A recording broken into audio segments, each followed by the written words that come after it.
Xiaomi 15 has just been officially unveiled. They also presented many other things, but let's start with this base model. We are talking about the most powerful compact smartphone today. It integrates a 6.36-inch screen with OLED technology as it should be. In this case, it's a screen that has a resolution of 2670 by 1200 pixels, and it has bezels of 1.38 millimeters thick. Xiaomi wanted to emphasize this a lot because with this size of bezels, they have managed to have a great use of the front, so that the screen is large enough still in a body as compact as possible. This is a very good thing because generally in the Android world, we don't have many compact phones, and most compact phones are either very simple or with very small batteries. However, Xiaomi has a tremendous battery in this device, but let me continue slowly telling you about the specs. In this case, it will be available in a tremendous variety of colors and even different materials for the back cover. That's why the thickness may come to vary from one variant to another. But the thinnest edition has a thickness of 8.008 millimeters, and the lightest edition has a weight of 189 grams. So, as you will realize, we can confirm that it will be a very comfortable device in the hand. As I had anticipated, its screen is compact and integrates 120 Hz in its refresh rate. It is also a screen that comes protected with Xiaomi's Dragon Crystal glass, and it is capable of projecting a brightness of up to 3200 nits in HDR or outdoor environments. It might come close to this figure. The processor couldn't be any other. We're speaking about the Snapdragon 8 Elite, Qualcomm's most recently introduced processor that has a lot of power. And the evolution compared to the last generation is brutal. So it is expected that this device will also be able to take advantage of all its capabilities, including its high ray tracing capabilities in games.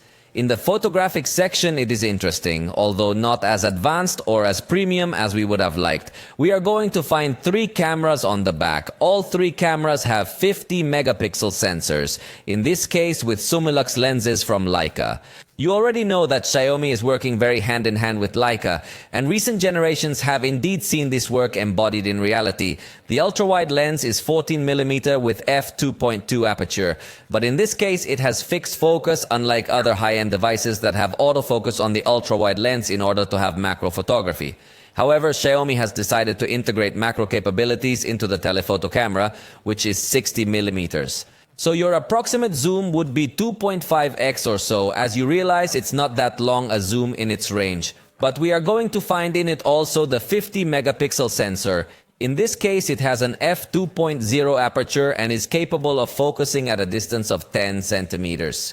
And considering the optical zoom, it is clear that it will indeed have these telemacro capabilities that Xiaomi has boasted in other devices. So, in a way, it's not so necessary to see autofocus on the ultra-wide camera. And finally, the main camera is 23mm with f1.62 aperture, optical stabilization and other technologies to complete and have a good quality.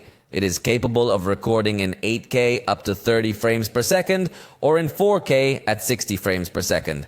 But it is worth noting that in this case, the ultra-wide camera and telephoto camera use Samsung sensors, ISOCELL JN1 and JN5 respectively. On the other hand, the main camera uses a sensor from OmniVision. It is the Light Fusion 900, a sensor that is high-end, but that honestly leaves me a little disappointed not to see any Sony lithium sensor, which from my point of view are giving a very high performance. So I would have loved to see in this high-end device this kind of sensors. Still, the processing is expected to be good in collaboration with Leica. The front camera is 32 megapixels, again with an OmniVision sensor. Interestingly, it is not yet disclosed whether it has autofocus or not. It should, but I don't know. This front camera is also capable of recording in 4K at 60 frames per second. The battery has a capacity of 5,400 mAh, which is totally amazing considering that we are talking about a very compact, very thin and very light device. We are really in front of this new generation of batteries that use silicon and carbon instead of traditional lithium batteries. That's why they can reach such high capacities in more compact sizes. Although we will have to test it later to see if it will really give this good autonomy that one expects when you read these specifications. It supports 90 watts load.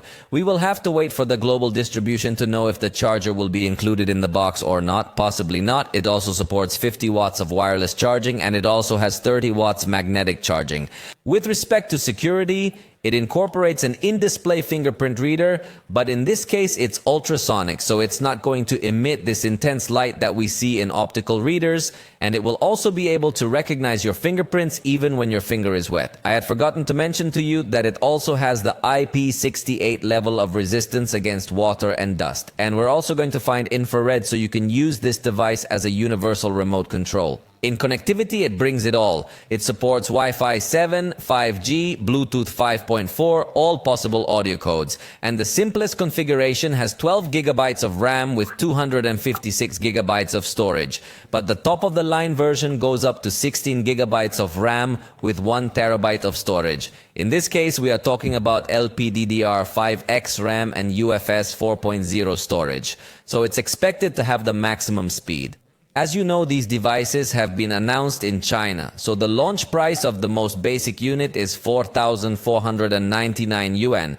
This is approximately $630. But remember very well that the prices here are not the same as over there. Surely, if it comes to be distributed globally, we are going to have to multiply that price. Although, of course, it has not been confirmed whether this device will have a global launch or not.